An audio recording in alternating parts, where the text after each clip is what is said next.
প্রথমে কড়াইটা ভালো করে গরম করে নিয়ে তাতে তেল দিয়ে দিলাম। তারপর তেলটা ভালোভাবে গরম হয়ে গেলে তাতে এক টুকরো বাটার দিয়ে দিলাম।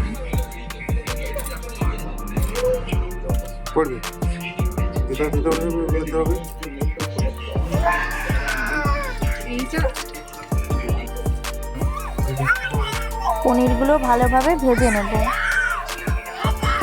একটু ভালো করে পনিরগুলো ভেজে নিচ্ছি।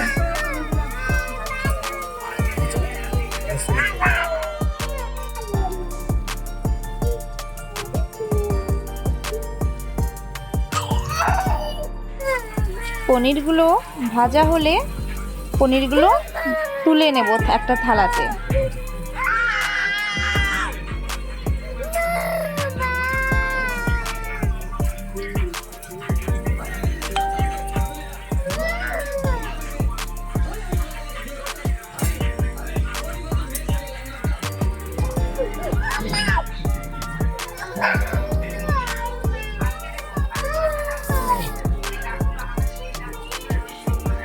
আবার পাইছেন করে দিন।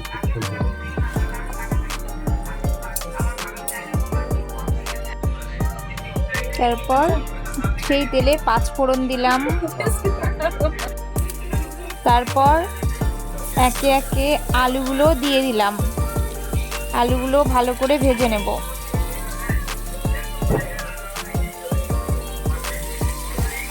একটু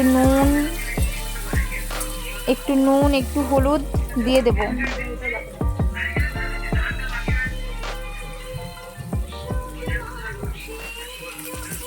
ভালো করে নেড়ে নেব।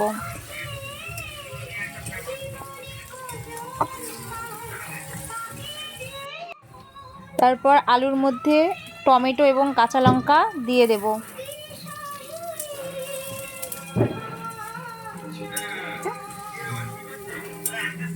একটু ভালো করে নেড়ে নেব।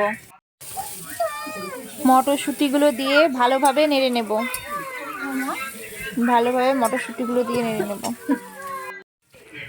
এইবার ধনিয়া গুঁড়ো দিয়ে দেব।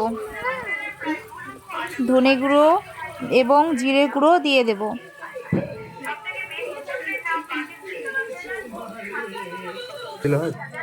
লঙ্কা একটু কাশ্মীরি লঙ্কার গুঁড়ো দিলাম। ভালো করে নেড়ে নেব।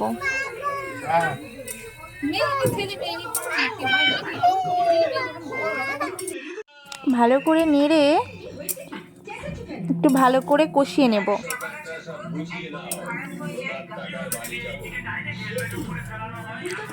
কষানো হয়ে গেলে জল দিয়ে দিয়েছি। কষানো হয়ে গেছে, তারপর জল দিয়ে দিয়েছি।